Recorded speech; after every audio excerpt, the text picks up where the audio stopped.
اعوذ باللہ السمیع العلیم من الشیطان الرجیم من ہمزہ ونفخہ ونفثہ۔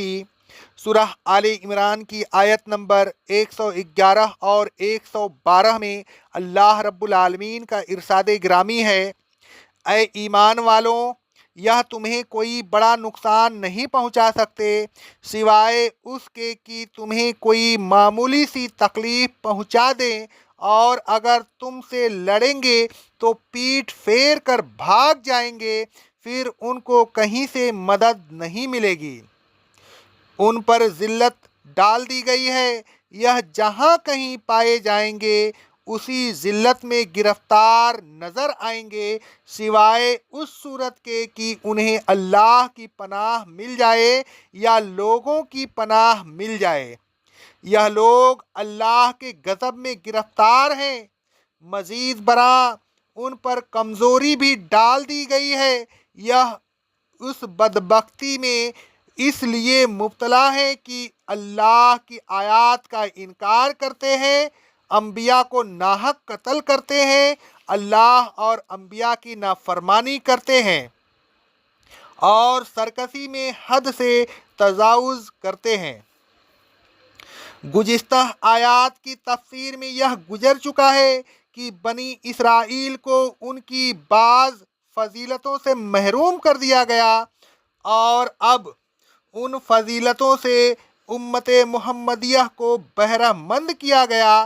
ظاہر ہے کہ بنی اسرائیل کو امت محمدیہ کی اس خوش نصیبی پر حسد ہونا چاہیے تھا، اور وہ ہوا۔ اللہ تبارک و تعالیٰ فرماتا ہے سورہ النساء کی آیت نمبر 54 میں، کیا یہ ایماندار لوگوں سے محض اس وجہ سے حسد کرتے ہیں کہ اللہ نے اپنے فضل سے انہیں بہت کچھ عطا فرمایا ہے؟ اللہ تبارک و تعالیٰ فرماتا ہے سورہ بقرہ کی آیت نمبر 105 میں، اے ایمان والوں، اہل کتاب میں سے جو لوگ کافر ہیں، نہ وہ چاہتے ہیں اور نہ مشرکین کی تم پر تمہارے رب کی طرف سے کوئی خیر نازل ہو، حالانکہ اللہ اپنی رحمت کے ساتھ جس کو چاہتا ہے خاص کر لیتا ہے۔ اس کی رحمت پر کسی کی اجارہ داری نہیں۔ جو قوم بھی مستحق ہوتی ہے، اللہ تبارک و تعالیٰ اسے اپنے فضل سے نوازتا ہے، اور اللہ بڑے فضل والا ہے۔ حسد کا تقاضا ہے کہ محسود کو نقصان پہنچایا جائے، لہذا مومنین کو یہ اندیشہ ہو سکتا تھا کہ بنی اسرائیل ان کو نقصان پہنچانے کی ہر ممکن کوشش کریں گے۔ اللہ تبارک و تعالیٰ نے پہلے ہی سے ان کی تسلی اور ہمت افزائی کرتے ہوئے فرمایا، لن یضرکم الا اذًا، اے ایمان والوں، یہ تمہیں ہرگز کوئی نقصان نہیں پہنچا سکتے سوائے اس کے کہ کوئی معمولی سی تکلیف تمہیں پہنچا دے یا دل خراش اور طعن آمیز باتیں تمہیں سنائے، جیسا کہ اللہ تبارک و تعالیٰ فرماتا ہے سورہ آل عمران کی آیت نمبر 186 میں، اور تمہیں ان لوگوں سے جن کو تم سے پہلے کتاب دی گئی تھی اور ان لوگوں سے جو شرک کر رہے ہیں بہت سی دل آزار باتیں سننی ہوں گی، پھر اگر تم نے صبر کیا اور تقوی اختیار کیا تو یہ بڑے عزم و ہمت کے کام ہیں۔ آگے فرمایا، یہ لوگ میدان جنگ میں تمہارا مقابلہ نہیں کر سکتے، وَإِن يُقَاتِلُوكُمْ يَوَلُّوكُمُ الْأَدْبَارَ ثُمَّ لَا يُنصَرُونَ، اور اگر مقابلہ کریں گے تو پیٹھ پھیر کر بھاگ جائیں گے۔ پیٹھ پھیرنے اور شکست کھانے کے بعد اگر وہ چاہیں کہ کوئی ان کی مدد کرے تو کوئی ان کی مدد نہیں کرے گا۔ ضربت علیہم الذلۃ اینما ثقفوا الا بحبل من اللہ وحبل من الناس۔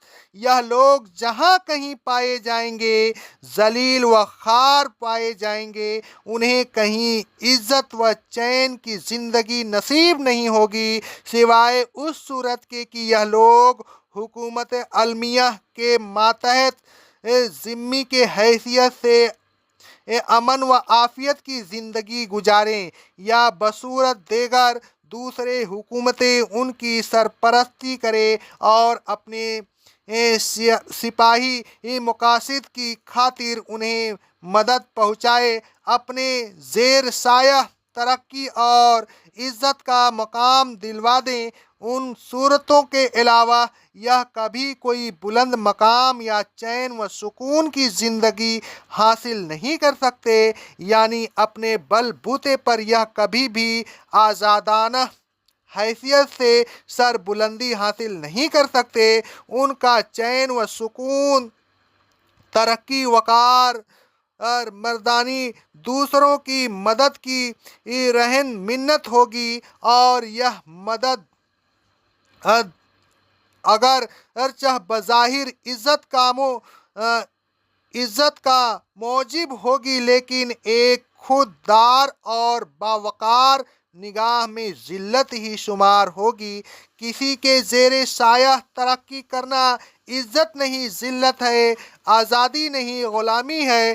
غلام کے تمام کام آقا کی رضا اور آقا کے مفاد کے لیے ہوتے ہیں۔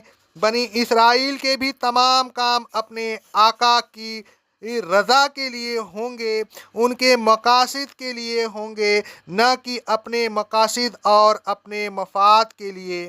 ان کی یہ مجبوری ان کی ذلت کے مترادف ہوگی۔ وَبَاءُوا بِغَضَبٍ مِّنَ اللَّهِ، یہ اللہ تبارک و تعالیٰ کے غضب میں آ چکے ہیں۔ وَضُرِبَتْ عَلَيْهِمُ الْمَسْكَنَةُ، ان پر کمزوری کو مسلط کر دیا گیا ہے، اقتدار سے محروم ان کے ساتھ چمٹا دی گئی ہے۔ کلی طور پر یہ اقتدار کے مالک نہیں ہوں گے۔ ذَلِكَ بِأَنَّهُمْ كَانُوا يَكْفُرُونَ بِآيَاتِ اللَّهِ وَيَقْتُلُونَ الْأَنْبِيَاءَ بِغَيْرِ حَقٍّ ذَلِكَ بِمَا عَصَوْا وَكَانُوا يَعْتَدُونَ۔ یہ سزا انہیں اس لیے دی گئی کہ وہ اللہ تبارک و تعالیٰ کی آیات کا انکار کرتے رہے، نبیوں کو ناحق قتل کرتے رہے، اللہ تبارک و تعالیٰ کی نافرمانی کرتے رہے اور احکام الہی سے ہمیشہ سرتابی کرتے رہے۔ اے لوگوں، ایمان لائیے، ایمان لانے ہی میں دین و دنیا کا فائدہ ہے۔ اے لوگوں، اللہ تبارک و تعالیٰ کی آیات پر ایمان لائیے، اپنے دنیاوی مفاد کی خاطر یا اپنے مذہب کی وجہ سے ان کا انکار نہ کیجیے۔ اللہ تبارک و تعالیٰ کی آیات پر اپنے مفاد کو قربان کر دیجیے، اللہ تبارک و تعالیٰ کی آیات کو تسلیم کیجیے، اپنے مذہب کو چھوڑ دیجیے اور مسلم بن جائیے۔ اے لوگوں، اللہ تبارک و تعالیٰ کی نافرمانی نہ کیجیے، اس کے حکم کے آگے سر تسلیم خم کر دیجیے، اس کے حکم سے سرتابی نہ کیجیے۔ اے لوگوں، آپ وہ کام نہ کیجیے جو یہودیوں نے کیے تھے، کہیں ایسا نہ ہو کہ آپ بھی ان کی طرح عذاب الہی میں گرفتار ہو جائیں اور ذلیل و رسوا ہوں۔ اقول قولی ھذا استغفر اللہ استغفر اللہ استغفر اللہ۔